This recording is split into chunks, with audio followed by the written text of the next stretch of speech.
तो कहानी की शुरुआत में हमें 1944 का समय दिखाया जाता है, जहां पे हम देख पाते हैं कि सेकेंड वर्ल्ड वॉर खत्म हो चुकी है और अब सभी सैनिक अपने अपने देशों में वापस जा रहे थे। और तभी नाजी सेना को भी फिनलैंड छोड़ने का ऑर्डर दिया जाता है, लेकिन नाजी सेना ये देश छोड़ने से पहले अपने रास्ते में आने वाले सारे पुलों को, खेतों को, कस्बों को तबाह करने लगते हैं। और तभी हम फिनलैंड के जंगलों में कॉर्पिक नाम के एक कमांडर को देखते हैं, जो कि अपनी जॉब छोड़ के आया था और वो यहाँ पे शांति की जिंदगी जीना चाहता था। और यही वजह थी कि वार खत्म होने के बाद कॉर्पी अपने एक वफादार कुत्ते और घोड़े के साथ जंगल में ही रहने लगा था। और अब एक दिन कॉर्पी को नदी के किनारे कुछ सोने के टुकड़े मिलने लगते हैं और उसे यकीन होने लगता है कि जरूर इस झील के आसपास सोने की खदान है। और इसीलिए वो इस खदान की तलाश करने के लिए हर रोज इस झील पे आने लगता है। और सभी फाइटर प्लेन्स को नजरअंदाज करते हुए वो इस झील के आसपास गड्ढे खोदने लगता है। और इसी तरह कई बार कोशिश करने के बाद आखिरकार उसे एक गड्ढे से सोना मिल जाता है, जिसे देखे वो खुशी से रोने लगता है, क्योंकि वो जानता था कि इस सोने से उसकी जिंदगी बदलने जा रही है।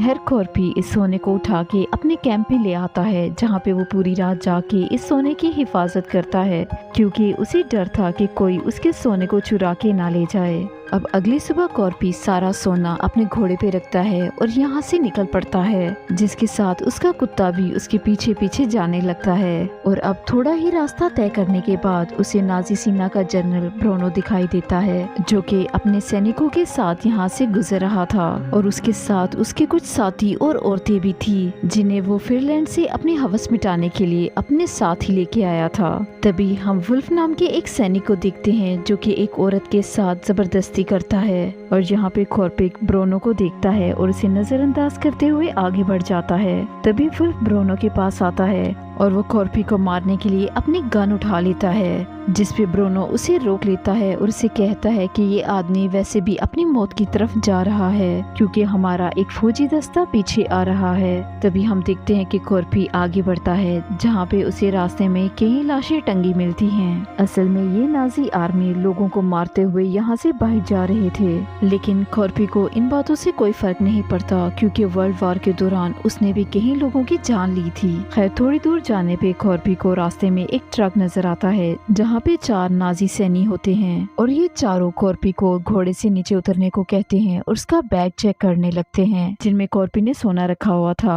और अब ये जर्मन सैनिक इन बैग्स को अपने पास रखने का सोचते हैं। और अब कॉर्पी भी समझ गया था कि जरूर ये लोग उसका सोना लूट के उसे मार डालेंगे, और इसीलिए सबसे पहले वो अपने कुत्ते को यहाँ से भागने को कहता है, जिसपे एक जर्मन सैनिक उस पे निशाना बांधने लगता है, लेकिन उस कुत्ते को एक भी गोली नहीं लगती और वो यहाँ से सेवली भाग जाता है। जबकि दूसरा सैनिक कॉर्पी को बुरा कहते हुए उस पे निशाना बांधता है और उसी वक्त कॉर्पी अपना चाकू निकालता है और वो इसके सर पे मार देता है, जिससे उस सैनिक की वहीं पे मौत हो जाती है। तभी दूसरे सैनिक अपने दोस्त का बदला लेने के लिए उसकी तरफ बढ़ते हैं, लेकिन तभी कॉर्पी आगे बढ़ता है और तेजी से इन लोगों पे हमला करके उन्हें मार डालता है। और साथ ही वो एक सैनिक की लाश को ढाल बना के गोलियों से बचने लगता है। और अब वो इन सभी को पटक पटक के मारता है। और दूसरी तरफ हम देखते हैं कि ब्रोनो और उसके साथियों को जब गोलियों की आवाज आती है तो वो चेक करने के लिए वापस पीछे आते हैं, लेकिन तब तक कॉर्पी यहाँ से जा चुका होता है। और ब्रोनो यहाँ पे आके देखता है कि उसके चारों सैनिकों को किसी ने मार डाला है। और तभी उसे एक साथी के पास से सोने का एक टुकड़ा मिलता है, जो कि इस सैनिक ने अपनी जेब में छुपा लिया था। और अब ब्रोनो भी समझ चुका था कि जरूर इसके साथियों को यहाँ से गुजरते हुए उसी बूढ़े शख्स ने मारा है और उसके पास बहुत ज्यादा सोना है। और अब इसीलिए ब्रोनो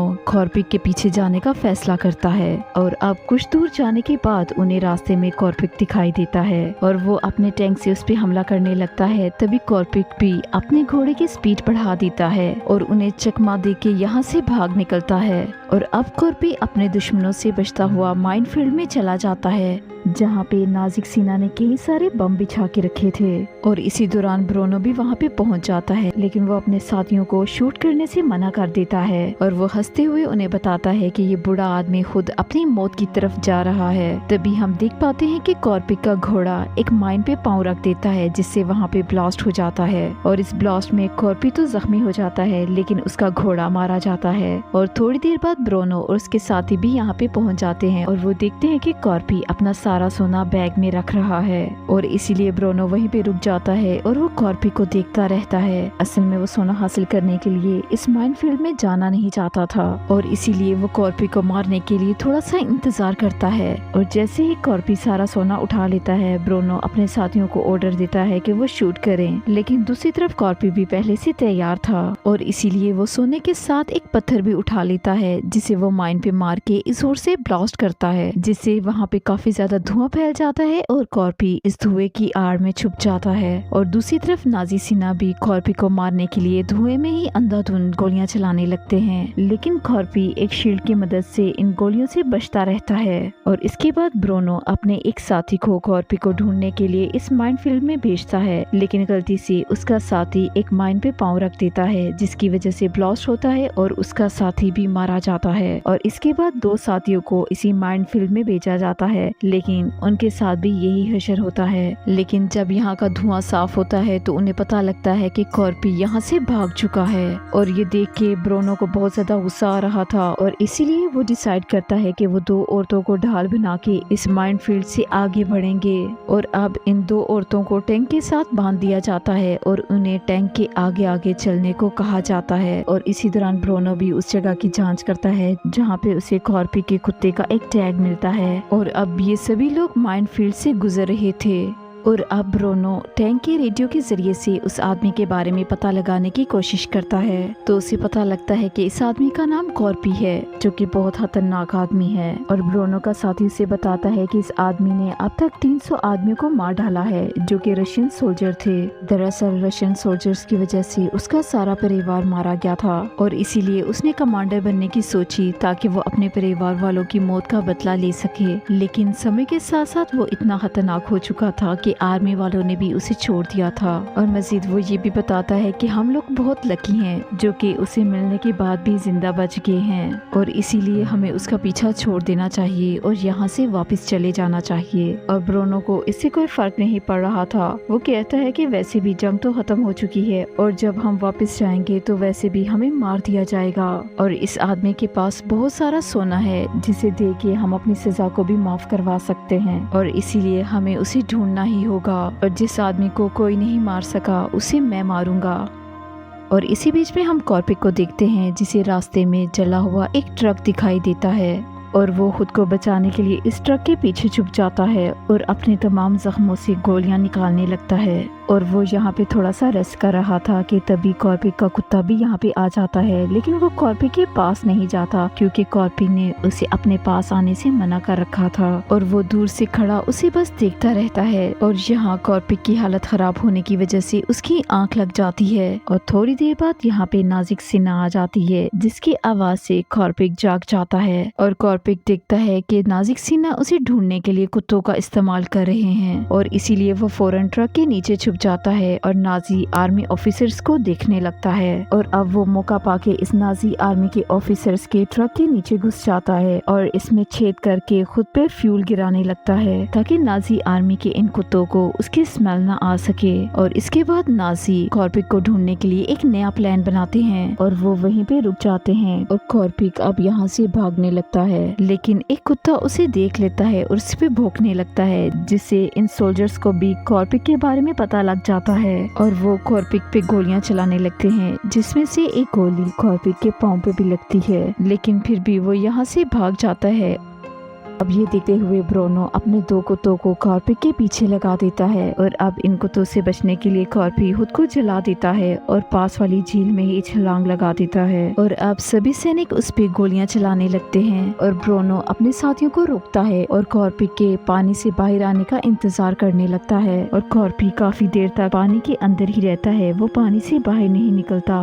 जैसे ही कॉर्पिक पानी से बाहर निकलता है, ये सैनिक उस पर फिर से गोलियां चलाने लगते हैं, लेकिन तभी कॉर्पिक फिर से पानी के अंदर चला जाता है। लेकिन थोड़ी देर बाद पानी में खून बहता नजर आता है, जिससे सभी को लगता है कि कॉर्पिक मर चुका है। तभी 3 सैनिक बोट लेके झील के बीचों बीच जाते हैं ताकि सोने को तलाश किया जा सके। और अब एक साथ ही पानी में कूदता है, जिसे कॉर्पिक पकड़ लेता है और उसे जान से मार डालता है, जिससे पानी के ऊपर काफी ब्लड आ जाता है। और ये देख के ब्रोनो अपने दूसरे साथी को पानी के अंदर भेजता है, जिसके बाद मजीद ब्लड पानी पे तैरता हुआ नजर आता है, जिसे देख के तीसरा सैनिक बहुत ज्यादा डर जाता है और इसलिए वो बोट लेके यहाँ से दूर जाने लगता है। इस पे वुल्फ गुस्से में अपनी बंदूक लेके इस आदमी को मार डालता है और अब कॉर्पिक भी बाहर आ जाता है और वो इस तीसरे सैनिक की बॉडी को ढाल बना के यहाँ से भागने लगता है। और इधर ब्रोनो देखता है कि कॉर्पिक का कुत्ता झील के किनारे खड़े होकर रो रहा था, क्योंकि वो अपने मालिक के पास जाने के लिए पानी को पार नहीं कर सकता था।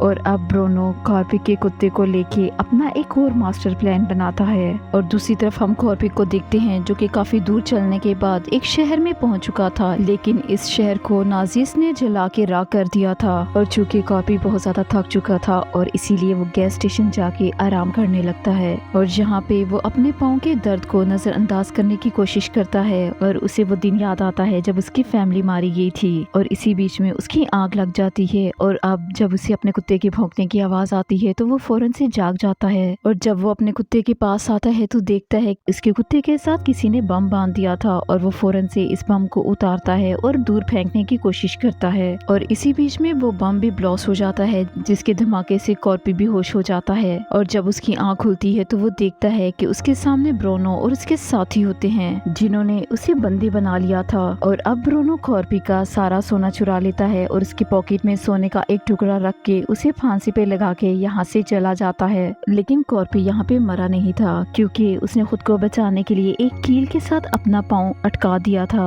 और इसके बाद वो अपना दूसरा पाँव भी कील पे ले आता है। इससे उसे दर्द तो बहुत होता है, लेकिन वो मरने से बच जाता है। और कॉर्पी का कुत्ता उसके पास बैठा हुआ उसके नीचे आने का इंतजार कर रहा था। खैर रात इसी तरह से बीत जाती है और सुबह के वक्त यहाँ पे एक फाइटर जेट आता है और यहाँ पे नाजी के 2 सैनिक ऑयल की तलाश में आए होते हैं और वो देखते हैं कि कॉर्पी अभी भी जिंदा था। तो उनमें से एक सैनिक कहता है कि उसे गोली मार के मार दिया जाए, लेकिन कॉर्पी बड़ी ही चालाकी से लात मार के उसे गिरा देता है और एक पत्थर के साथ उसका सर टकराता है, जिससे उसकी वहीं पे मौत हो जाती है। और इसी तरह वो दूसरे साथी को भी ईंट मार के मार देता है। और इसके बाद कॉर्पी काफी ज्यादा उदास हो जाता है, क्योंकि उसे लग रहा था कि अब वो अपना सोना कभी नहीं ले सकता। तभी वो नोटिस करता है कि उनमें से एक सैनिक अभी भी जिंदा था और तभी उसके जहन में एक आइडिया आता है और वो अपने कुत्ते को यहीं पे छोड़ के उसी के प्लान में बैठ के ब्रोनो को ढूंढने के लिए निकल पड़ता है। और दूसरी तरफ हम ब्रोनो को देखते हैं, जो कि रास्ते में एक प्लेन को क्रैश हुए देख के उसकी तरफ बढ़ते हैं। वो आगे बढ़ के देखते हैं तो उनमें से एक सैनिक के गले में वही पट्टा होता है जिसके साथ उन्होंने कॉर्पी को फांसी लगाई थी, जिससे उन्हें ये अंदाजा हो जाता है कि कॉर्पी अभी भी जिंदा है, जो कि उन्हें मारने के लिए जरूर आएगा। और अब ब्रोनो भी डरने लगता है। वो कहता है कि ये कोई मामूली आदमी नहीं, बल्कि ये बहुत ही खतरनाक आदमी है। और अब वो फैसला करते हैं कि वो इस सोने को लेके फौरन यहाँ से निकल जाएंगे और इसीलिए वो अपने साथियों को भी फौरन यहाँ से भागने का ऑर्डर देता है। और इसके बाद हम 2 सैनिकों को देख पाते हैं, जो कि ट्रक में उन औरतों के साथ बैठे हुए थे और वो दोनों सैनिक कॉर्पी के बारे में बात कर रहे थे। और जिनकी बात सुन के एनो नाम की औरत उन पे हंसने लगती है और वो उन्हें बताती है कि कॉर्पी को कई रशियन सोल्जर्स ने मारने की कोशिश की थी, लेकिन आज तक कोई भी उसे मार नहीं सका, क्योंकि कॉर्पी किसी न किसी तरीके से बच जाता है और फिर अपने दुश्मनों को ढूंढ के उन्हें मार डालता है और वो कभी हार नहीं मानता है। और अब एनो समझ जाती है कि इन सब की मौत कॉर्पी के हाथों लिखी है और इसीलिए वो बहुत खुश होती है। और तभी अचानक कॉर्पी एक नाजी सैनिक को मार के उसे नीचे गिरा देता है और जब दूसरा साथी देखने के लिए बाहर झांकता है तो कॉर्पी उसे भी खींच के नीचे फेंक देता है, जिससे कि वो सैनिक ट्रक के नीचे आके मारा जाता है। और यहाँ पे एनो मरे हुए सैनिक का हथियार चुराने की कोशिश करती है। और अब इसी बीच में कॉर्पी ट्रक के अंदर आ जाता है, जो कि इन औरतों की हालत देख के समझ जाता है कि इन्हें जरूर बंदी बना के रखा गया है। और वो समझ जाता है कि ये सभी निर्दोष हैं और इसीलिए वो एनो को हथियार दे देता है। और इसके बाद कॉर्पी ट्रक पे चढ़ जाता है और ड्राइवर को मार के उसे नीचे फेंक देता है, ताकि एनो उसकी जगह बैठ के इस ट्रक को चलाए और उसकी मदद कर सके। तभी ट्रक को ट्रैक के करीब लाया जाता है ताकि वो इस ट्रक से कूद के टैंक में जा सके और वहाँ पे मौजूद नाज़िक सैनिकों को मार सके। तभी ब्रोनो को शक होने लगता है तो वो ट्रक के अंदर झांकने की कोशिश करता है तो लड़कियां भी मरे हुए सैनिक का हाथ हिला के उन्हें जताती हैं कि सब कुछ ठीक है। और तभी हम देखते हैं कि ये लड़कियां इस ट्रक को दूसरे ट्रक के पास लेके जाती हैं और दूसरे ट्रक में बैठे हुए सभी सैनिकों को वो बहुत ही बेदर्दी से मार डालती हैं और साथ ही एनो उस ट्रक के ड्राइवर को भी मार डालती है जिससे कि वो ट्रक सड़क से नीचे उतर जाता है। और दूसरी तरफ हम देखते हैं कि कॉर्पो उस ट्रक के टैंक के गेट को खोलने की कोशिश करता है और ब्रोनो टैंक को तेजी से रोक देता है जिससे कि कॉर्पी नीचे गिर जाता है। और अब वुल्फ कॉर्पी को मारने के लिए टैंक से बाहर आ जाता है लेकिन कॉर्पी भी फौरन से टैंक पे चढ़ जाता है और वो वुल्फ को मारने लगता है जिससे कि लड़ते हुए वो दोनों ही टैंक से नीचे गिर जाते हैं। और अब टैंक में सिर्फ ब्रोनो और उसका एक ही साथी बचा था और ये लोग जान बचा के यहाँ से भागने लगते हैं। और इधर कॉर्पी भी इस आदमी को मारना नहीं चाह रहा था और उसे ऐसे ही छोड़ देता है। और इसी बीच में यहाँ पे दो और नाज़िक सैनी आ जाते हैं जो कि कॉर्पी को देख के उसे पहचान जाते हैं लेकिन वो कॉर्पी से इस कदर डर चुके थे कि वो फौरन ही यहाँ से भाग जाते हैं। और तभी कॉर्पी इन दोनों सैनिकों की बाइक लेके आगे बढ़ जाता है और इधर ये आदमी सोचता है कि शायद उसे कॉर्पी ने छोड़ दिया है लेकिन जब वो पीछे मुड़ के देखता है तो फिनलैंड की वही लड़कियां जिन्हें उन्होंने कैद करके रखा था वो गन्स लेके आती हैं जिन्हें देख के उस आदमी की चीख निकल जाती है। कॉर्पी ब्रोनो का पीछा करते हुए उसकी तरफ आ रहा था और दूसरी तरफ हम ब्रोनो को देखते हैं जो कि एक सिपाही के पास पहुंच के उसे भागने का प्लान बताता है और वो आदमी उसे बताता है कि मेरे प्लान में सिर्फ एक ही आदमी के बैठने की जगह है जिस पे ब्रोनो अपने दूसरे साथी को शूट करके उसे मार डालता है। अभी ये लोग यहाँ से भागने ही वाले होते हैं कि तभी कॉर्पी यहाँ पे पहुँच जाता है और जिसे देख के वो फौरन से ही अपने प्लेन को स्टार्ट कर देते हैं और वहाँ से टेक ऑफ कर लेते हैं। उन्हें लगता है कि शायद वो कॉर्पी को बहुत पीछे छोड़ आए हैं लेकिन कॉर्पी बहुत ही चालाकी से उनके प्लेन के नीचे लटक जाता है और वो इनके प्लेन में जाने की कोशिश कर रहा होता है। अब ब्रोनो को इस एयरप्लेन में कुछ खटपट की आवाज आती है तो उसका साथी उसे बताता है कि ये एरोप्लेन काफी पुराना है जिसकी वजह से इसके इंजन से अक्सर ऐसी आवाजें आती हैं। और तभी हम देख पाते हैं कि कॉर्पी उस प्लेन के अंदर घुस चुका था और अब जब ब्रोनो ये देखता है तो उन दोनों के बीच में लड़ाई होने लगती है और कॉर्पी क्योंकि बहुत ज्यादा थक चुका था और इसीलिए वो ज्यादा लड़ नहीं पाता और अब ब्रोनो उसके ऊपर हावी हो चुका था और वो कॉर्पी को बहुत बुरी तरह से मारता है लेकिन कॉर्पी अभी भी हार नहीं मान रहा था और ब्रोनो एक मेटल बेल्ट के साथ उस पे हमला करता है लेकिन कॉर्पी उस बेल्ट को पकड़ लेता है और उसे एक बम के साथ जोड़ देता है और जिसके बाद वो इस बम को प्लेन से नीचे गिरा देता है जिसके साथ साथ ब्रोनो भी नीचे गिर जाता है और प्लॉस के साथ ही मारा जाता है। और अब चूंकि कॉर्पी बहुत ज्यादा थक चुका था और वो थोड़ा आराम करना चाहता था लेकिन तभी ये प्लेन हिलते हुए नीचे गिरने लगता है और यहाँ पे कॉर्पी को पता लगता है कि ब्रोनो के साथ लड़ते हुए पायलट को भी एक गोली लग गई थी जिसकी वजह से उसकी मौत हो गई है। और अब कॉर्पी के पास बचने का कोई रास्ता नहीं था और इसीलिए वो अपने सोने को पकड़ लेता है और मरने के लिए तैयार हो जाता है और थोड़ी ही देर बाद वो प्लेन एक दलदल में गिर के क्रैश हो जाता है। और इसी बीच में हम देखते हैं कि फिनिश सेना के लोग नाज़िक सेना के टैंक को अपनी तरफ आता हुआ देखते हैं और वो इस पे हमले के लिए तैयार हो जाते हैं लेकिन थोड़े करीब आने पे उन्हें पता लगता है कि इस टैंक पे फिनिश सेना की औरतें थी जो कि वुल्फ को टैंक से लटका के यहाँ पे ले आई थी। और दूसरी तरफ हम देखते हैं कि कॉर्पी दलदल के कारण बच चुका था और अब वो इस दलदल से बाहर निकलता है। यहाँ पे हम देखते हैं कि कॉर्पी अपने कुत्ते के साथ एक शहर में पहुंच चुका था जहाँ पे सभी लोग उसे देख के डर जाते हैं लेकिन कॉर्पी सीधा काउंटर पे आता है और सोने के टुकड़ों को उनके सामने रख के उसके बदले में उनसे पैसे की डिमांड करता है। और इसके साथ ही ये अमेजिंग मूवी यहीं पे खत्म हो जाती है।